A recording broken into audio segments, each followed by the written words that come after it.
ヘッドカバーの方も同様に、キャップクリーナーですねで磨いてます。で、こっちもやっぱすぐ使うわけではないんで、ある程度ですね1時間ちょっとゴシゴシしたぐらいでやめてます。本来であれば1日じっくりつけてピカピカになるまでやった方がいいと思います。で、ガスケットの方ですね。今回は KP ガスケットさんを使っていきたいと思います。前回は3ですかね、3製のガスケットだったんですけど、今回は KP ガスケットさんですね。で、やはり部品取りなんで、とりあえず新品ではなくて、定期的に変えてる中古品をつけていきたいと思います。本来は中古品使ってはいけませんので、新品使うようにしてください。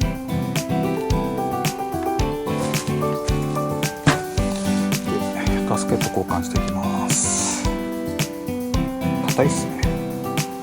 よいしょ。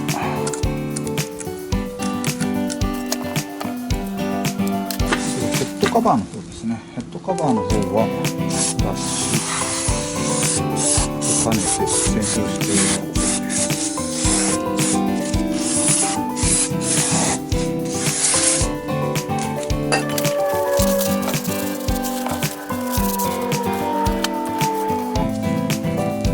状態がいいものは結構ゴムっぽいニャフニャした感じなんですけど、やっぱり完全に使ってるやつはこんな感じで結構硬いですね。カピカピな感じになってます。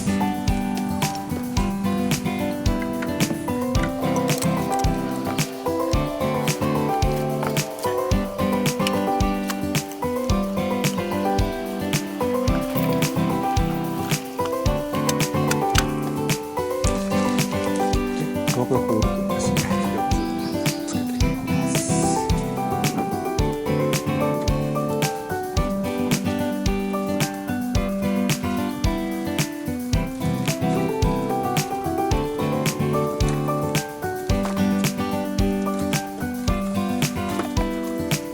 で、ヘッドカバーについてはこれで準備完了です。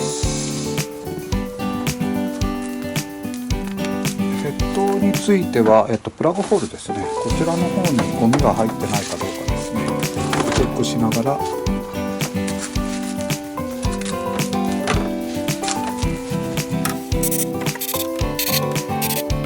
エアブローがある方はエアブローで、エアブローがない方は缶スプレータイプのブローですね。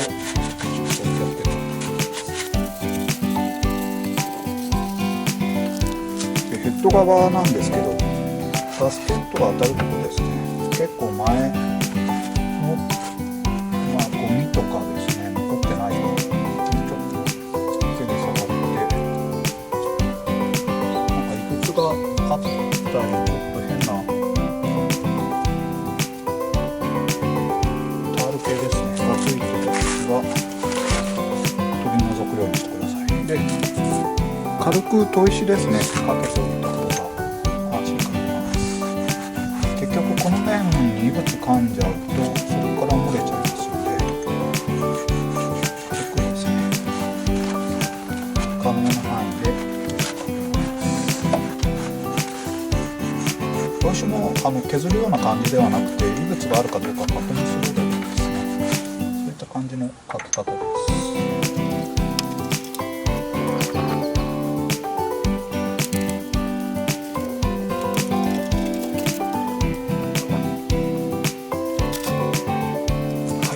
問題なければヘッドカバーをつけていきます。念のためカバー取り付けられるのですね。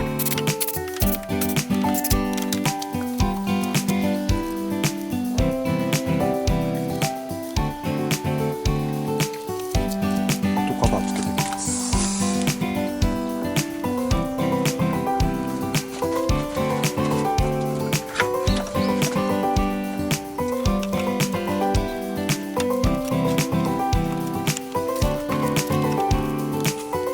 ガスケットのセットですね。この方に6個、ネジのところの、ワッシャーシールですかねが入ってますので、これを変えていきます。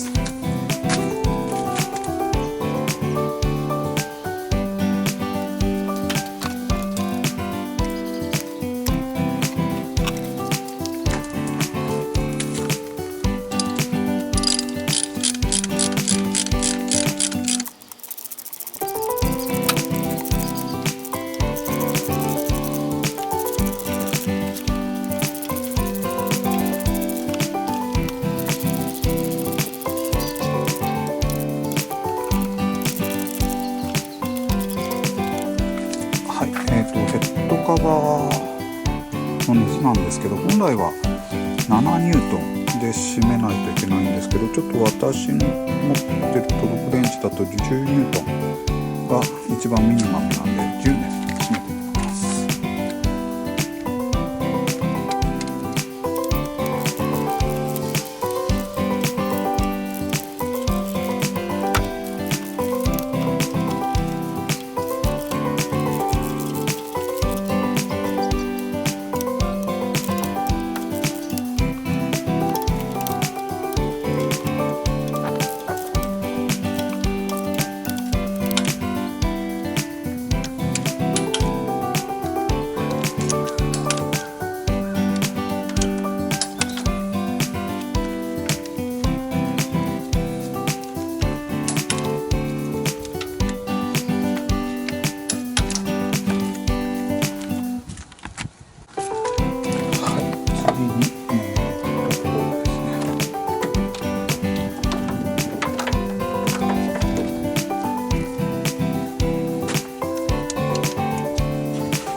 パイピングの締め付けトルクもあるんですけど、ちょっ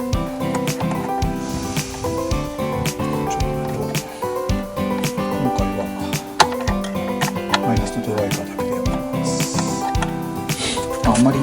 けすぎないように注意というところですね。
ヘッドカバーパッキン交換しましたので、